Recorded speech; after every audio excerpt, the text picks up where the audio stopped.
بسم اللہ الرحمن الرحیم۔ تمام تعریفیں اللہ کے لیے، درود و سلام محمد و آل محمد کے لیے۔ اللہم صلی علی محمد و آل محمد۔ 1444 ہجری 13 ماہ رجب المرجب، ظہور و نزول پر نور، نور الہی، نور انبیاء و اولیاء و اوصیاء، وسیع رسول اللہ صلی اللہ علیہ وآلہ وسلم، امیر المؤمنین علی ابن ابی طالب علیہ السلام کی کعبے میں آمد آپ سب کو بہت بہت مبارک ہو۔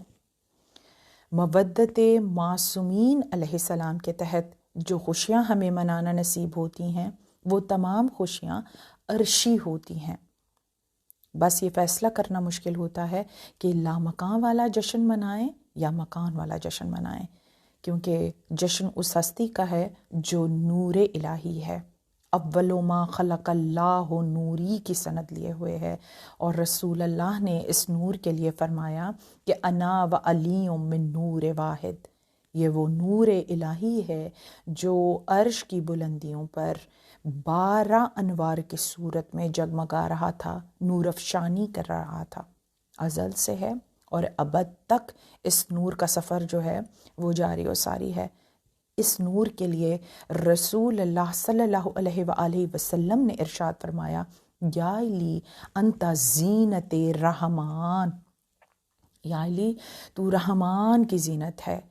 اس نور کا قیام جو عرش رحمان پر تھا، کہ جب یہ عرش رحمان پر تھا تو پروردگار عالم اس نور کا مکان تھا، اور یہ پروردگار عالم کے نور میں مکین تھے، اور جب یہ نور عرش کو چھوڑ کر فرش پر آیا تو پھر انہوں نے فرمایا کہ اب ہم اللہ کے مکان ہیں اور اللہ ہمارا مکین ہے۔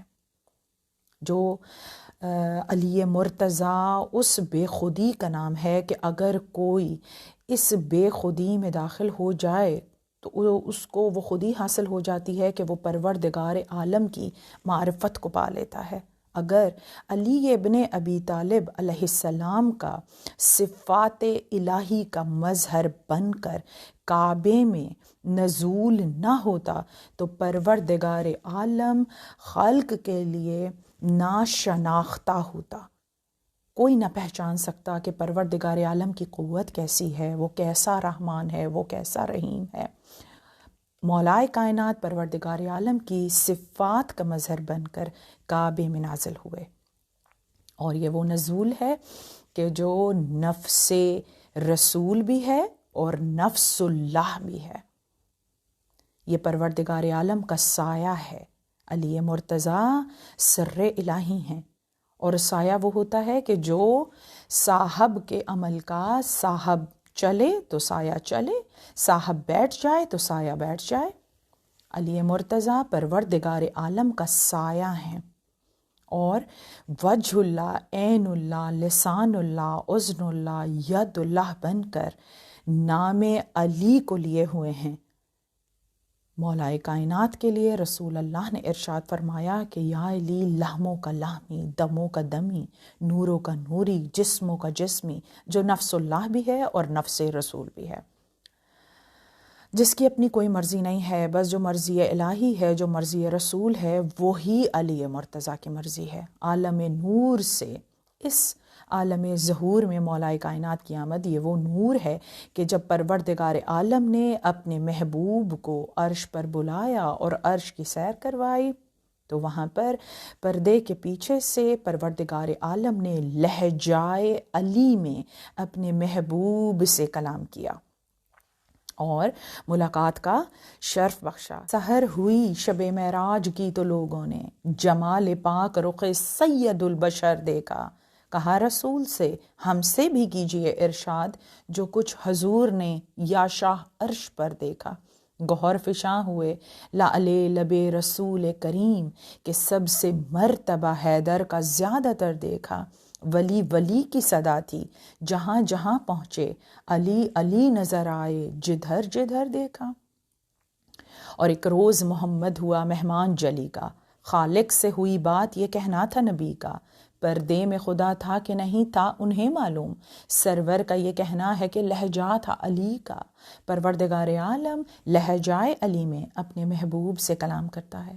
عالم نور میں، مشیت الہی لباس نور میں، یہ انوار ہزارہ برس تک عرش کی بلندیوں پر نور افشانی کرتے رہے، اور اس کے بعد اس دنیا میں نزول ہوا۔ میں مبارکباد پیش کرتی ہوں ان بزرگ ہستیوں کو، ان مبارک ہستیوں کو کہ جو جناب عمران اور بی بی فاطمہ بنت اسد ہیں، کہ جن کی پاک اسلاب اور ارحام شامخہ اس قدر مقدر والی بی بی ہیں کہ جن کی آغوش میں مولائے کائنات کی آمد ہوگی، کہ جو نور ازل سے ہے، آپ اس نور کے امین ہوئے۔ اسلاب سے مراد کیا ہے؟ صلب، مقام سجدہ کو کہتے ہیں۔ پیشانی پر موجود جو مقام سجدہ ہوتا ہے وہ صلب کہلاتا ہے۔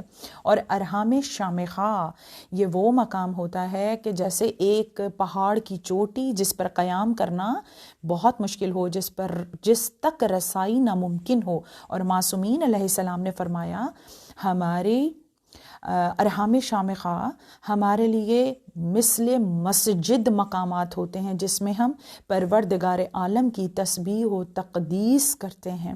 اور کس طرح یہ پاک اسلاب سے پاک ارحام شامخہ میں منتقل ہوتے ہیں، یہ کلمائے الہی ہیں، یہ کلمائے الہی ہیں، یہ روح کی صورت میں منتقل نہیں ہوتے، کیونکہ روح اللہ کا امر ہے، اور معصومین علیہ السلام اولی الامر ہیں، روح پر اولا ہیں، اس لیے یہ ارواح کی صورت میں منتقل نہیں ہوتے، بلکہ یہ تو کلمت اللہ علیین کی آیت ہیں۔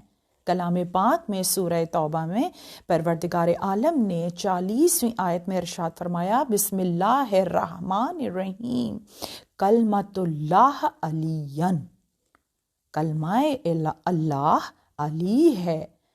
یہ وہ کلمہ ہے کہ جو حالت سجدہ میں ایک کلمے کی صورت میں پاک صلب سے ارحام شامخہ میں منتقل ہو جاتا ہے نور، اور ارحام شامخہ میں یہ پروردگار عالم کی تسبیح و تقدیس کرتے ہیں۔ کس قدر مبارک ہیں بی بی فاطمہ بنت اسد جو ہاشمی بی بی ہیں۔ ہاشمی بی بی کا اس لیے انتخاب ہوا کیونکہ اس کی آغوش میں اس کو آنا تھا، جو اسد کردگار ہے، جو شاہ مردان ہے، شیر یزدان ہے، قوت پروردگار عالم ہے، اور جس کے ہاتھوں پہ ذوالفقار کو نازل بھی ہونا ہے، جو جلال الہی کا مظہر ہے، پروردگار عالم کے جلال کو لیے ہے۔ اس حیدر کرار کو جس آغوش میں آنا تھا، یہ وہ پاک آغوش ہے کہ جو بی بی شب کی تنہائیوں میں حیدر حیدر حیدر حیدر کی تسبیح و تقدیس کیا کرتی تھیں۔ اور حضرت ابو طالب علیہ السلام نے جب بی بی کو یہ بشارت دی کہ اب وہ آنے والا ہے، وہ نور آنے والا ہے، اس کا ظہور ہونے والا ہے، تو بی بی نے فرمایا کہ یہ وہ نور ہے جو میرے بطن میں موجود ہے، اور جب آپ کا بھتیجا محمد مصطفیٰ صلی اللہ علیہ وآلہ وسلم آتا ہے تو یہ میرا نور جو ہے، جو میرے پاس ہے، یہ مجھے اس کی تعظیم میں کھڑے ہونے کا حکم دیتا ہے۔ مولا کائنات کا نور جو رسالت مآب صلی اللہ علیہ وآلہ وسلم کے نور کے برابر کا نور ہے، 30 برس کے بعد رسول اللہ کے بعد 30 برس کے بعد جو ہے مولا کائنات کا نزول ہے کعبے میں۔ 30 برس تک کیا کیا؟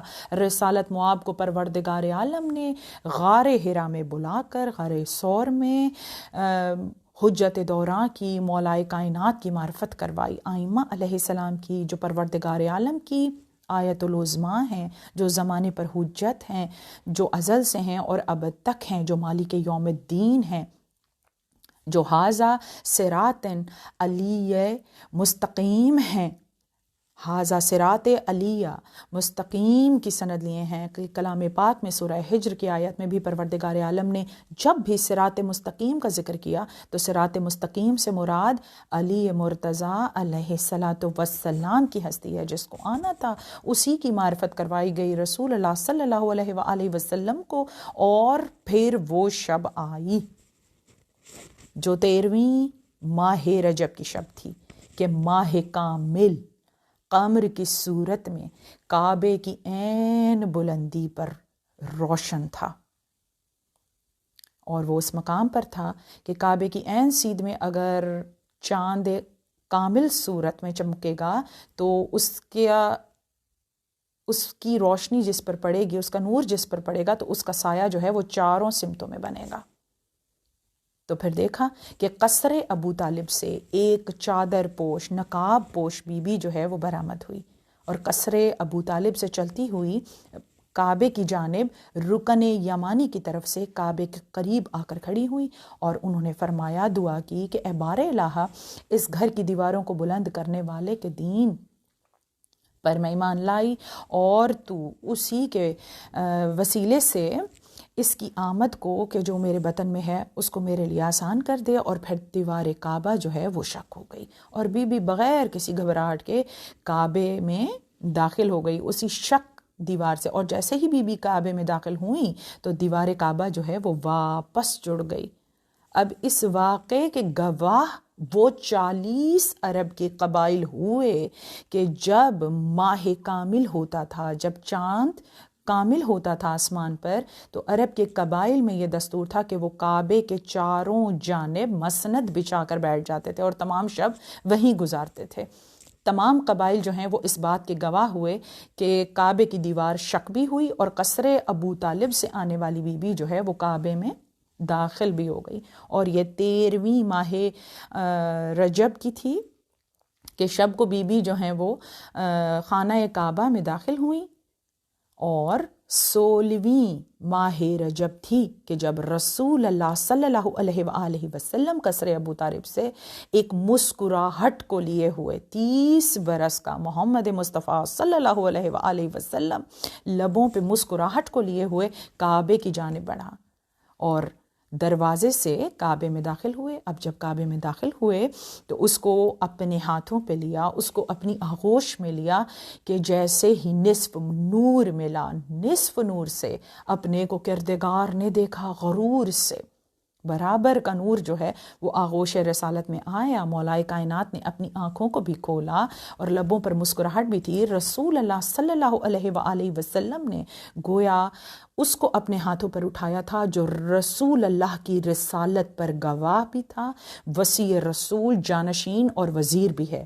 رسالت کا گواہ رسالت معاب کی آغوش میں تھا۔ رسول اللہ مسکرا کر دیکھ رہے تھے۔ اپنے لعاب دہن مبارک کو مولائے کائنات کی پہلی غذا بنایا، جس کے لیے مولائے کائنات نے ہمیشہ کہا کہ یہ تو لعاب دہن رسول کا معجزہ ہے جو میرے پاس علم ہے۔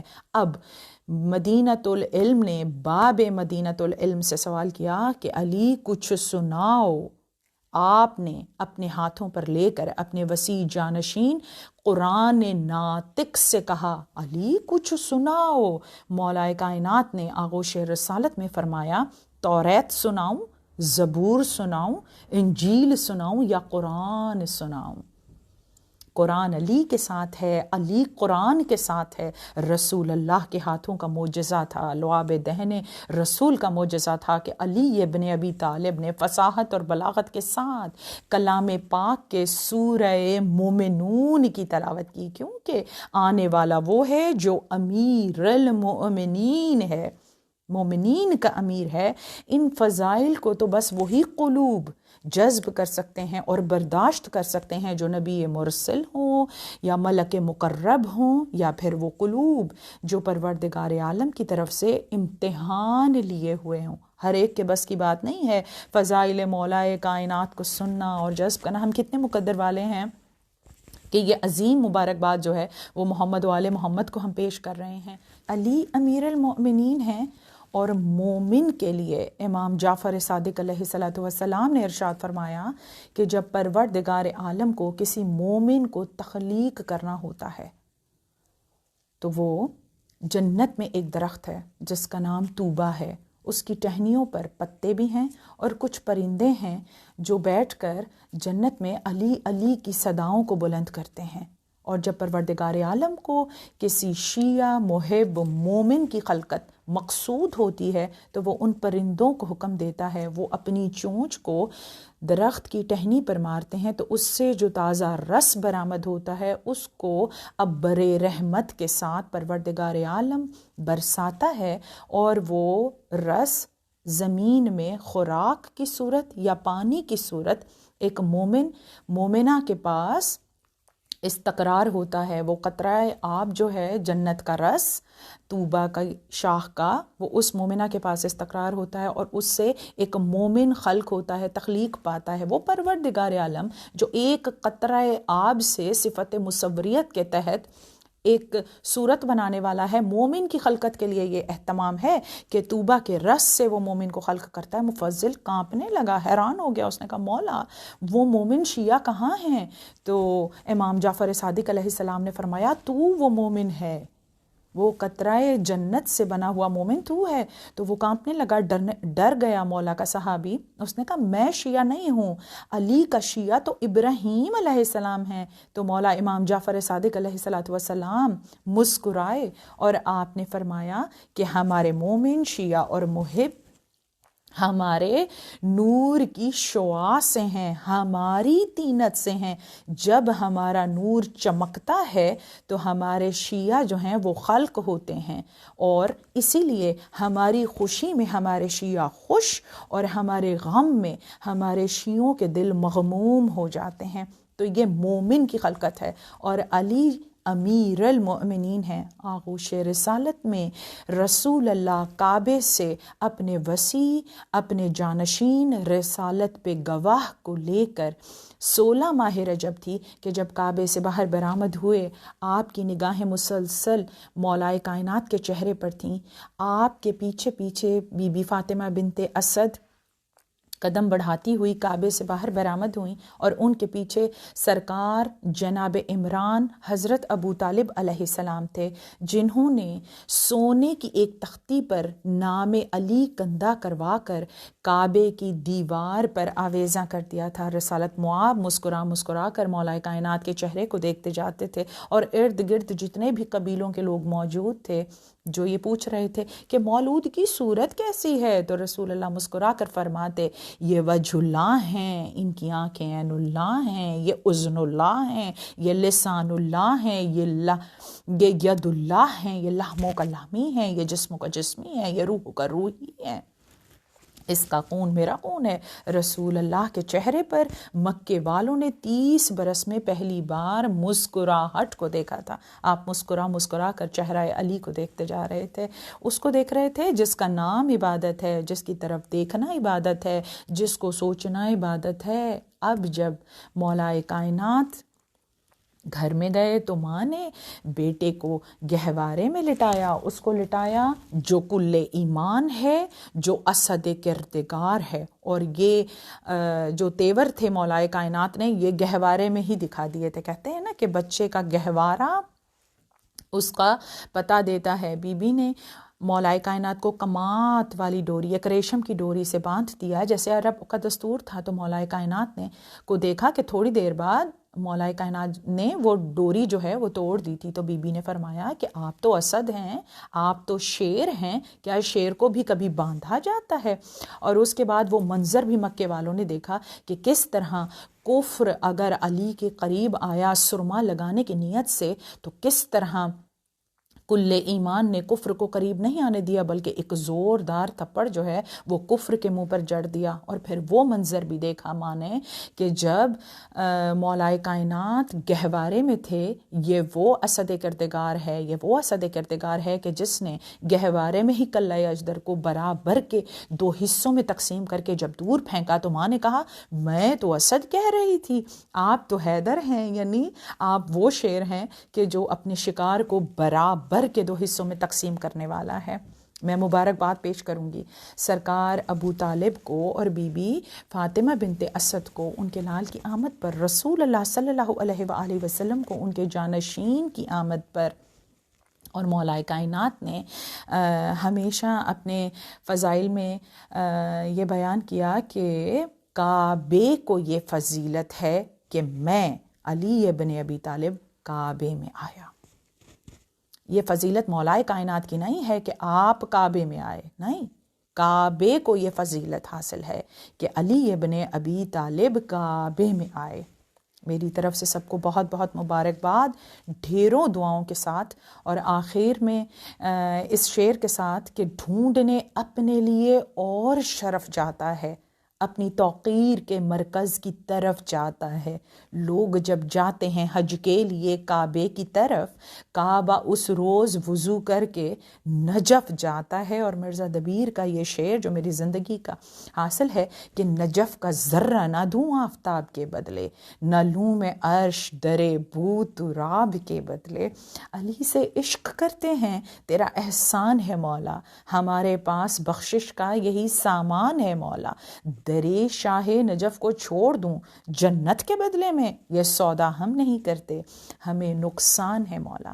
پروردگار عالم کے حضور حضرت آدم جناب حوا سے لے کر قائم آل محمد علیہ الصلاۃ والسلام تک تمام انوار الہی کو پروردگار عالم کے حضور معصومین علیہ السلام کو میں مولائے کائنات کی عالم نور سے عالم ظہور میں آمد کی مبارکباد پیش کرتی ہوں، اور دعا گو ہوں کہ بار الہ شیان حیدر کرار محبان اہل بیت مومنین کو خیر سے نوازنا، آمین یا رب العالمین۔ اللہم صلی علی محمد و آل محمد۔